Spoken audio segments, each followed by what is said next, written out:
Hello and welcome everyone. इस video में हम बात करेंगे कौन जीतेगा 1v1 बैटल में गैलेक्टस और मेफिस्टो के बीच।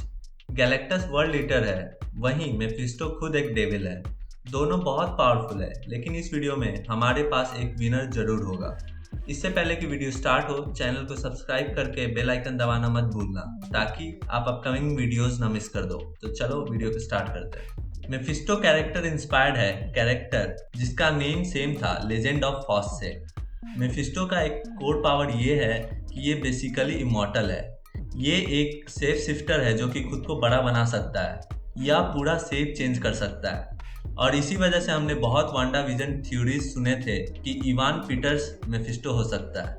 तो मार्वल यूनिवर्स में सुप्रीम लॉर्ड ऑफ हेल होने की वजह से मेफिस्टो का मेन पर्पस है दूसरे मॉर्टल या सुपर हीरोज को धोखे से अपने साथ डील करवाना और बदले में उनका सोल लेना। और जितना पावरफुल सोल रहेगा उतना पावर उसको सोल से मिलेगा। यही रीजन है कि ये सुपर हीरोज के साथ डील करने में हमेशा लगा रहता है, खास करके डॉक्टर स्ट्रेंज के साथ। मेफिस्टो फैंटास्टिक फोर के साथ कॉन्फ्लिक्ट में आया था जब इसने रीड रिचर्ड्स और सू रिचर्ड्स के सोल को ले लिया था। ये किसी के सोल को नहीं ले सकता जब तक कोई इसके साथ किसी तरह का डील ना करे। मेफिस्टो नेचुरल फिजिकल बीइंग है जिसके पास मैजिक का सुप्रीम पावर है जो कि इसे इनवल्नरेबल बनाता है। इसका फिजिकल फॉर्म सेंसिटिव और इसको डिस्ट्रॉयड किया जा सकता है, लेकिन प्रॉब्लम यह है कि ये अपने नेटिव हेल डायमेंशन में फिर से रीजनरेट हो जाएगा। ये मेफिस्टो को एक तरह से इमॉर्टल बना देता है। मेफिस्टो का प्राइमरी पावर मैजिक से आता है। मेफिस्टो मार्वल यूनिवर्स में one of the oldest being है। ये उसी मोमेंट में बना था जब यूनिवर्स बना था और इसको चीटॉन जितना पावरफुल कह सकते हैं, जो कि केओस मैजिक का सोर्स है। मेफिस्टो बहुत से मैजिकल एक्ट्स परफॉर्म कर सकता है, जैसे कि इल्यूजन्स प्रोजेक्ट कर सकता है। ये इस पावर को जनरली यूज करता है जब ये अर्थ पे आता है, कभी दूसरे के भेस में या किसी फ्लाई के रूप में।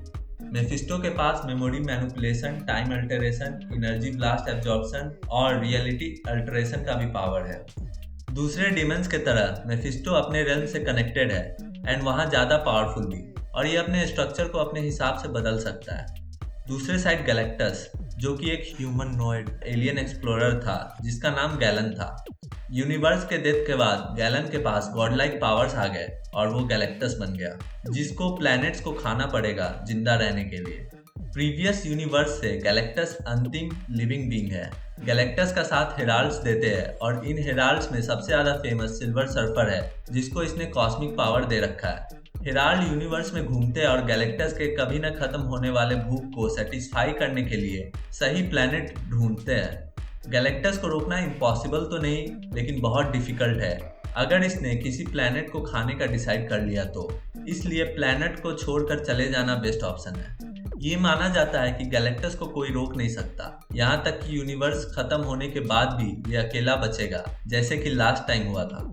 हालांकि हमने कॉस्मिक किंग थॉर और इमॉर्टल हल्क को गैलेक्टस को मारते देखा है। गैलेक्टस के पावर्स में गॉड लाइक क्वालिटीज है, जैसे कि speed, strength, stamina, levitation, psionic abilities जैसे कि telekinesis, telepathy, energy manipulation, molecular manipulation, जिसके हेल्प से दूसरे के मॉलिक्यूलर स्ट्रक्चर को चेंज कर सकता है, और टेलीपोर्ट करने का भी एबिलिटी है इसके पास। जब ये अपने फुल एनर्जी पे होता है तो प्रैक्टिकली इमॉर्टल होता है, लेकिन ये कमजोर हो जाएगा अगर रेगुलर प्लैनेट को नहीं खाएगा तो। इसके पास दूसरे गॉड लाइक एबिलिटीज भी है, जैसे कि रिजरेक्शन, और ये किसी को भी बिना किसी चीज से बना सकता है और यूनिवर्स में हो रहे डिस्टरबेंस को सेंस भी कर सकता है। ये अपने शेप और साइज को भी चेंज कर सकता है। इसका ट्रू फॉर्म अननोन है। ये जब गैलन था तब ये एक ह्यूमनॉइड एलियन था, बट गैलेक्टस का ट्रू फॉर्म अननोन है। ये हर बीइंग को उनके हिसाब से दिखने वाले फॉर्म में दिखेगा, इसलिए ह्यूमंस को जायंट आर्मर्ड ह्यूमन के फॉर्म में दिखता है। मेफिस्टो के पास मैजिकल पावर का ज़्यादा एक्सेस है, जो कि गैलेक्टस पे इसको एज दे सकता है, लेकिन हम देखेंगे ऐसा है भी या नहीं। इन दोनों के बीच विनर ढूंढना हमारे लिए इजी टास्क होगा, क्योंकि मार्वल राइटर्स ने ऑलरेडी हमारे लिए ऐसा कर दिया है। गैलेक्टस और मेफिस्टो एक दूसरे से कॉमिक्स में लड़ चुके हैं। इस स्टोरी में मेफिस्टो ने सिल्वर सर्फर को फाइनली अपने ट्रिक में फंसा लिया था, ताकि वो अपना सोल दे दे उसके डियर वंस के सेफ्टी के लिए। मेफिस्टो इसके सोल के पीछे कुछ टाइम से लगा था, बट गैलेक्टस का हेराल्ड इसको अवॉइड करने में सक्सेसफुल रहता था। लेकिन इस टाइम मेफिस्टो सक्सेसफुल हुआ और इसने सिल्वर सर्फर को अपने किंगडम में फंसा लिया। हालांकि इस इवेंट के दौरान गैलेक्टस मेफिस्टो के रेल में घुसकर अपने हेराल्ड को वापस मांगता है। मेफिस्टो अपने किंगडम में स्ट्रॉन्गेस्ट है और ये किंगडम से जुड़ा भी है। इसका ये मतलब है कि मेफिस्टो को हराने के लिए गैलेक्टस को अपना बेस्ट देना पड़ेगा और यहाँ स्टार्ट होता है एपिक बैटल। जैसे जैसे बैटल आगे बढ़ता गया पूरा यूनिवर्स कांप उठा और लग रहा था कि यही यूनिवर्स का एंड है। मेफिस्टो अपने मैक्सिमम पावर लिमिट पे था जिससे लग रहा था कि ये गैलेक्टस को हरा देगा। तब गैलेक्टस ने ये रियलाइज किया कि ये मेफिस्टो के किंगडम को सिंपली डिवॉर कर सकता है, तो इसने इसका एनर्जी को लेना स्टार्ट कर दिया, जिसके वजह से मेफिस्टो को इस पे रिएक्ट करना पड़ा और मेफिस्टो ने फाइनली गैलेक्टस को उसका हेराल्ड वापस कर दिया और इस तरह से गैलेक्टस इस फाइट को जीतता है और मेफिस्टो को उसके ही रेल में हरा दिया।